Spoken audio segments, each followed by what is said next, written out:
नमस्कार दोस्तों, स्वागत करते हैं आप सभी का हमारे चैनल में। और इस वीडियो में हम जानने वाले हैं कि कैसे एक क्राइसिस ने पूरे ग्लोबल ट्रेड को अफेक्ट कर रखा है।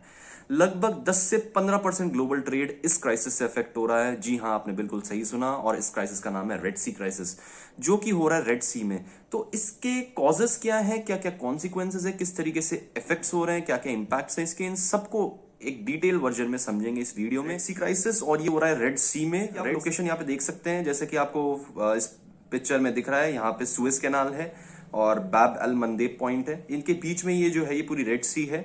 और ये रेड सी यूरोप से एशिया को कनेक्ट करती है। तो यूरोप और एशिया का जो ग्लोबल ट्रेड है पूरा इस रेड सी के भरोसे चलता है। दोस्तों, इस क्राइसिस के लिए जिम्मेदार है हाउदी ग्रुप, जो कि शिप्स को हाईजैक कर रहा है और इस रूट पे किसी भी शिप को सस्टेन करने नहीं दे रहा है। साथ ही में जो भी कंट्रीज हैं वो इस रूट को छोड़ के केप ऑफ गुड होप से अब ट्रैवल कर रही हैं। यहाँ पे मैं आपको हाउदीज़ ग्रुप के बारे में कुछ चीज़ें बताऊँगा। हाउदीज़ ग्रुप के लिए जो सबसे पहली चीज़ है वो है इनका गॉड, मतलब इनके लिए इनका जो गॉड है वो सुप्रीम है। फिर death to America, death to Israel, a curse upon the Jewish और विक्ट्री ऑफ इस्लाम। ये 4 इनके जो मेन मकसद हैं उसको देखते हुए ये अपने काम को अंजाम देते हैं, है ना? डेट ऑफ ऑपरेशन की बात करें तो 1994 से आज तक ये ऑपरेशन को कंटिन्यू रख रहे हैं। इज़राइल पे ये लगातार हमले करते हैं। इज़राइल को हमेशा ये टारगेट करके चलते हैं, हम जैसा अभी भी देख रहे हैं। और हेडक्वार्टर की बात करें तो सादा, यमन, और साना जो कैपिटल है यमन की, वहाँ पे इनका हमें जो है हेडक्वार्टर देखने को मिलता है। वहीं एक्टिव रीजन्स की अगर मैं बात करूँ तो एक्टिव रीजन्स जो हैं वो यमन जो है यमन में तो ये हैं ही। यमन में तो इनका मेन हेडक्वार्टर, मतलब जितना भी इनका ऑपरेशन है सब यमन से ही ये चलाते हैं। लेकिन सऊदी अरेबिया और यमन का जो बॉर्डर है वहाँ पे भी कहीं न कहीं हमें इनका एक एक्टिव रीजन देखने को मिलता है। साना के बगल में अल हुदायत करके जो एक पॉइंट आपको देखने को मिल रहा है, उसके जस्ट बगल से एक सी जो गुजर रही है उसी को रेड सी बुलाया जाता है। पे आप एक और पॉइंट देख सकते हैं, रेड रेड पॉइंट किया हुआ एक यहाँ पे आप देख सकते हैं, जिसको बेब एल मेंदेब पॉइंट जो है बुलाया जाता है। बेसिकली यहाँ पे अगर मैं आपको ये दूसरे लोकेशन पे लेके चलूँ तो यहाँ पे आप देख सकते हैं कि यहीं पे जो हाउदीज़ ग्रुप जो है वो अटैक्स किया करती थी शिप्स के ऊपर, उनको हाईजैक किया करती थी और यहीं पे वो सारी अपनी एक्टिविटीज़ करती थी। तो यहाँ पे इस वाले लोकेशन में मैं आपको दिखाऊँगा कि किस तरीके से जो है कुछ बड़े जो मैरीटाइम अटैक्स किए गए हाउदीज़ ग्रुप के द्वारा उनको। सो यहाँ पे आप देख सकते हैं कि गैलेक्सी लीडर जो एक बोर्डेड वेसल था उसके ऊपर नवंबर 19 को अटैक किया गया।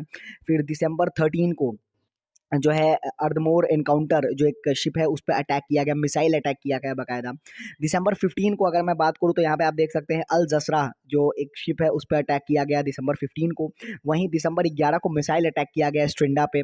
वहीं नवंबर 26 को सेंट्रल पार्क जो एक बोर्डेड वेसल था उस पे अटैक किया गया। तो ये कुछ बड़े मैरीटाइम अटैक्स हैं जो हाउदीज़ ग्रुप के द्वारा किए गए, जो मैं इस लोकेशन में आपको दिखा रहा हूँ। दोस्तों, आप समझते हैं क्या क्या कॉन्सिक्वेंसेज हैं रेड सी क्राइसिस के ग्लोबल ट्रेड के ऊपर।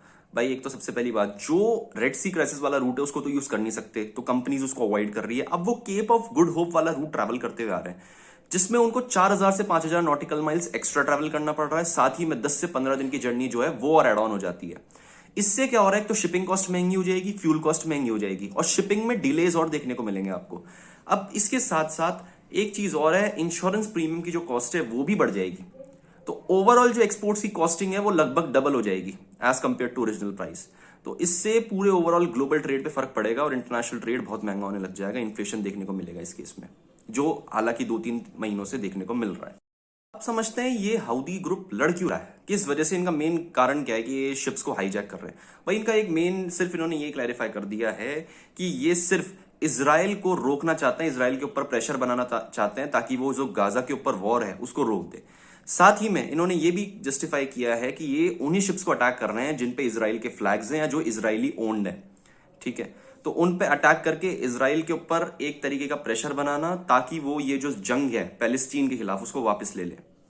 समझते हैं इंटरनेशनल ऑर्गेनाइजेशंस और कंट्रीज का क्या रिस्पॉन्स रहा इसके ऊपर। यूनाइटेड नेशंस ने एक रेजोल्यूशन निकाला 2722 नाम से, जिससे वो इन हाउदी अटैक्स को अपोज कर रहे हैं। साथ ही में यूनाइटेड स्टेट्स और ब्रिटेन ने काउंटर सीरीज अटैक लॉन्च किए यमन में जो भी हाउदी ग्रुप्स के टारगेट्स हैं उनके खिलाफ, क्योंकि इसराइल के साथ साथ यूनाइटेड स्टेट्स और यूनाइटेड किंगडम इनकी भी शिप्स को ये टारगेट कर रहे हैं हाउदीज।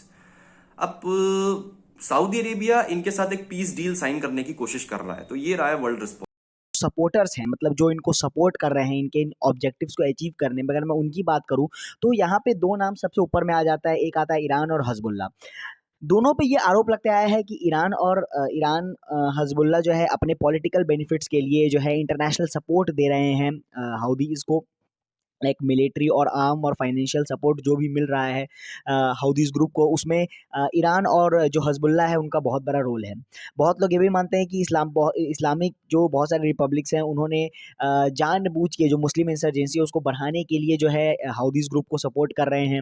वहीं पे जो बहुत सारे एक्सपर्ट्स हैं उनका ये मानना है कि ईरान और हिज़्बुल्लाह जो है अपने पॉलिटिकल मोटिव्स के लिए हाउदीज़ का जो है इस्तेमाल कर रहे हैं। और अमेरिका और इज़राइल जो है हमेशा इन पे आरोप लगाते आया है कि ये जो हैं ये हाउदीज़ ग्रुप को सपोर्ट कर रहे हैं फाइनेंशियली और मिलिट्री दोनों तरीके से।